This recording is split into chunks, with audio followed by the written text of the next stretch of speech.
Hey y'all, welcome to the Unify Practice. I'm Linda, this is Dr. Tai. Today we'll be doing a spinal decompression series to help release any tension in your back. Let's go.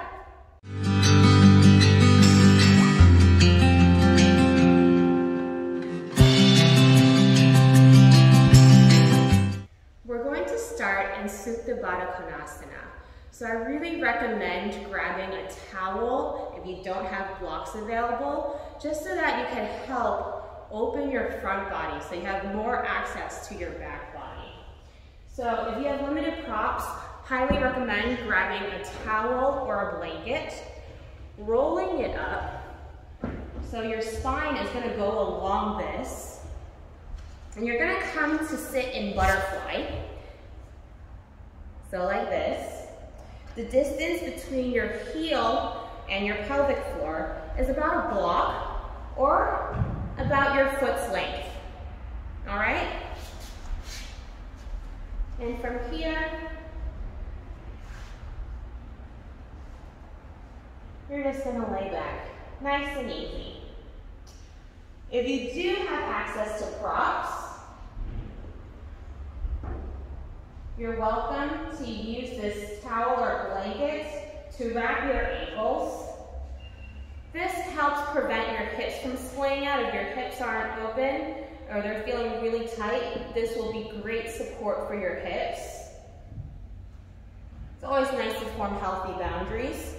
And you're going to place one block on a low height, one block on a medium height.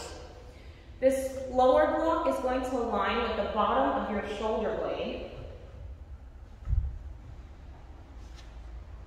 And then this medium height block is going to go right underneath the head. So this block underneath the shoulder blade helps bring your lungs forward, allowing you to take a deeper breath. This is a nice gentle back bend to start this series.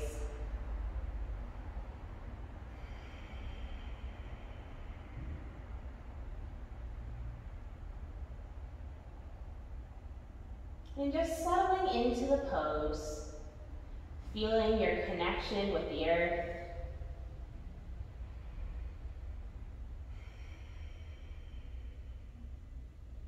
Feeling the gentle rise and fall of the lower belly with the breath.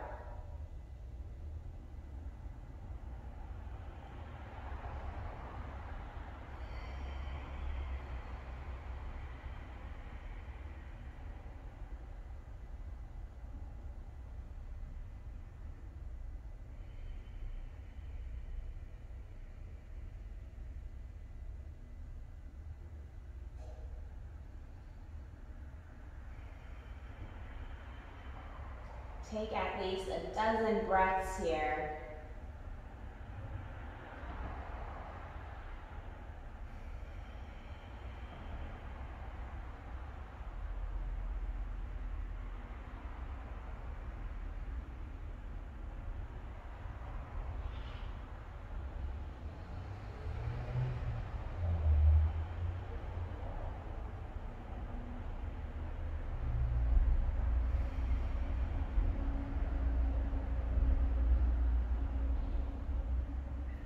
And when you're ready, slowly walk yourself up. Remove any props from underneath you.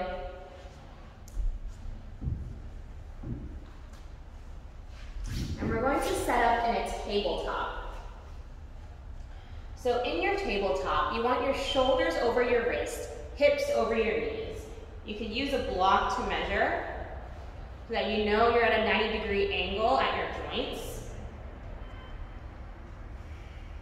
I like to have my wrists flipped, so bringing your wrists 180 degrees around, keeping a micro bend in the elbows, tops of feet plugged into the floor, that's your anchor.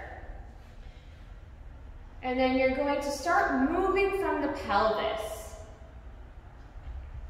Inhale for cat, exhale for cow.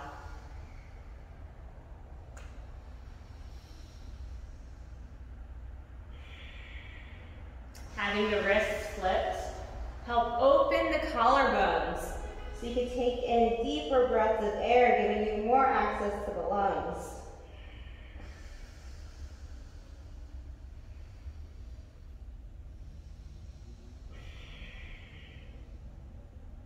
And know that these motions all originate from the pelvis, the foundation, your stability.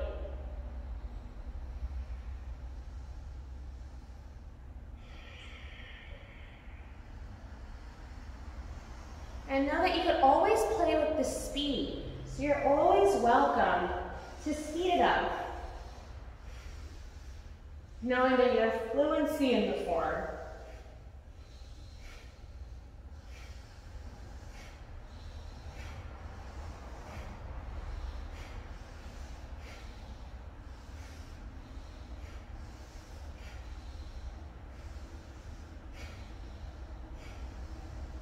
The faster you do it, of course, the more heat you build up in the spine. So keep that in mind as you're taking your cat-cows.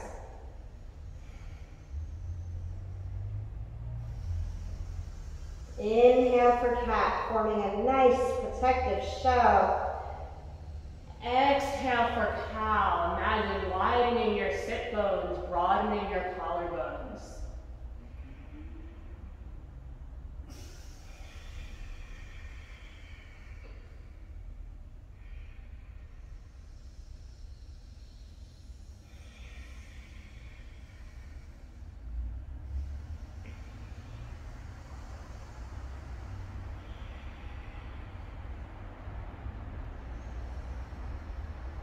Lovely. We're going to set up for our next pose, which is supported fish. If you don't have blocks, you're welcome to roll up a blanket right underneath the shoulder blade. You bring your arms to the side. And you're going to plug the crown of your head into the floor. Legs are out straight.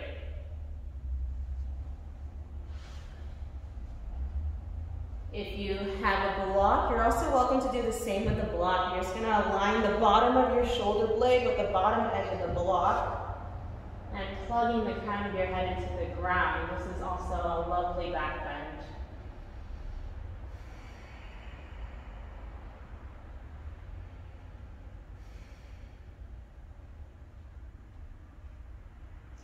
Variations you could do in this pose, you could do an eagle wrap with your arms.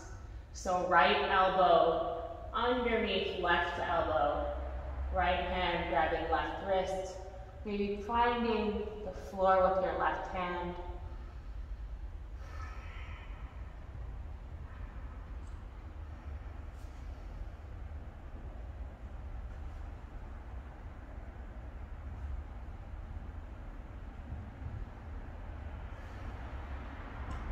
Props are always here to give you scaffolding, to provide you with support.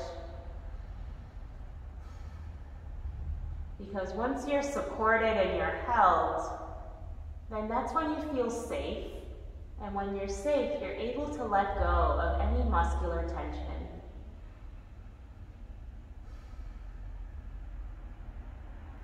If you're taking an eagle wrap variation with your arms, feel free to switch sides. Left elbow under right elbow, left hand grabs right wrist.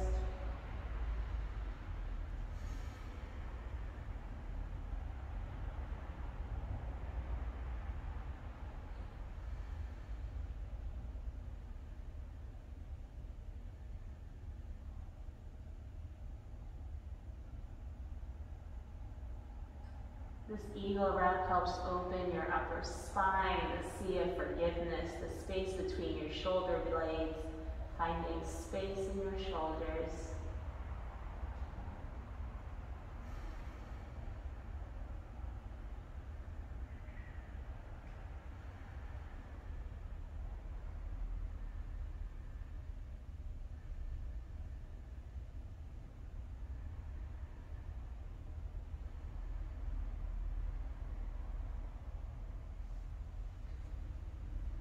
Slowly walk yourself up. And we're going to come onto our knees. I'm going to give you 2 variations for Camel Pose. So first variation, tops of feet plugged into the floor. You're going to start in a Qi Gong. From here, keeping as much contact with your hands and the bottoms of your feet, you're going to look forward, extend your spine nice and long as you come up, bringing your hips forward.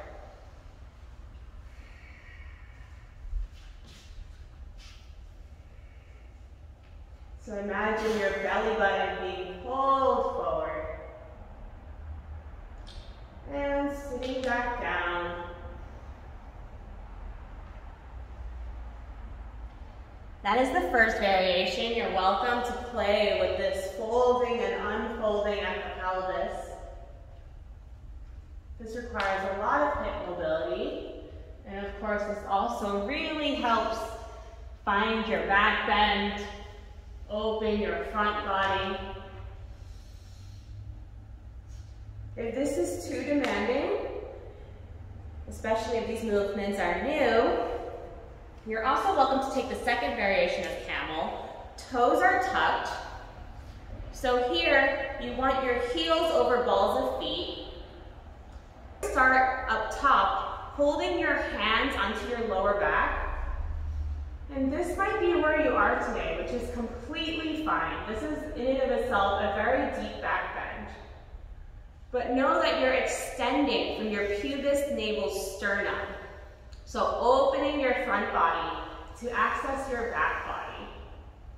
And from here, you have the option of holding onto the heels.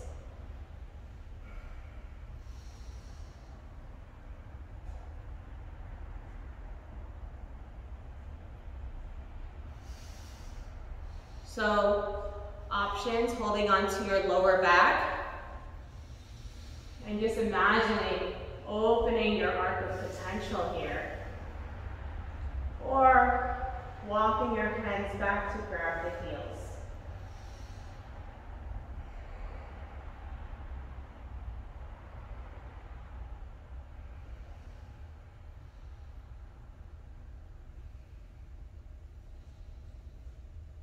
So if you look at Tay over there, he's relaxed his neck, which is one variation if you have that mobility. If not, I recommend trying to keep your neck engaged as well so you create the proper aperture for your thyroid.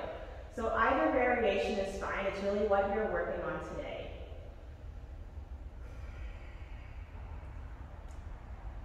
Come on out the way you came in. And we're going to set up for our final pose, which is supported bridge. So in supported bridge, knees are bent. You're going to come onto your backs, fingers gently grazing the heels.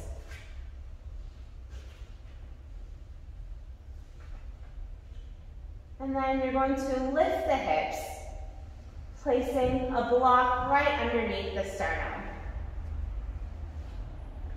If you're comfortable here, maybe you could stack 2 blocks underneath the sternum. This is already a pretty intense back bend.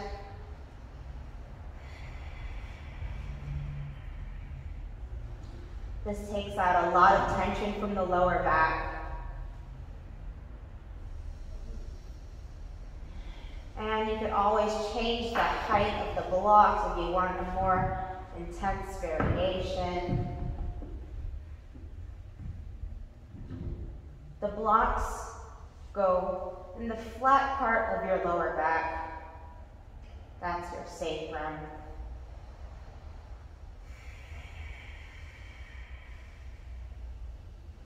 Really wanting to elevate the hips. And keeping the feet parallel.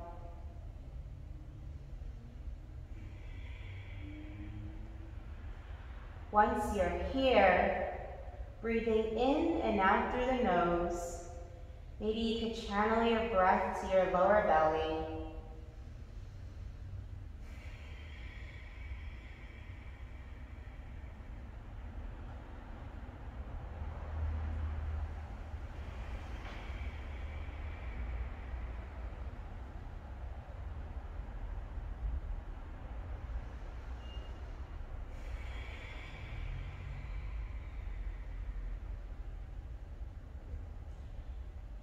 Stay here for at least a dozen breaths.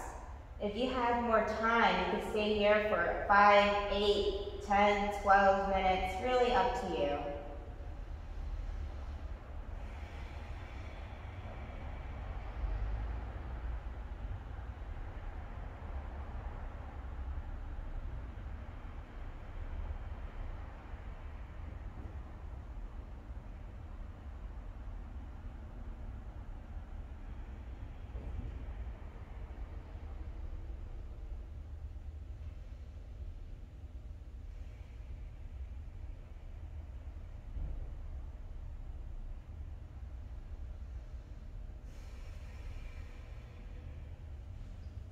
Once you've had enough, remove the blocks from underneath you, sticking your butt out to come down safely.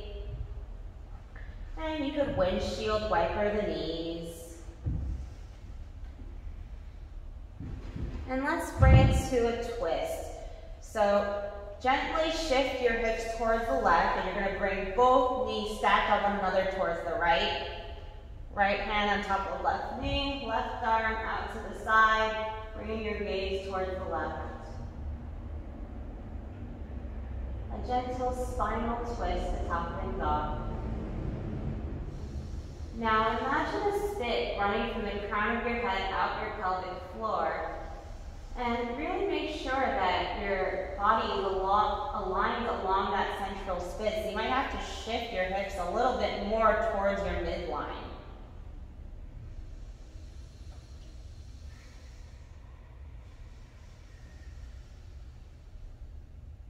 Bring your knees to the middle. Shift your hips towards the right as you bring both knees towards the left. And remember, imagine that central spit running along your body. Left hand on top of right knee, right arm out. Bring your gaze towards your right hand.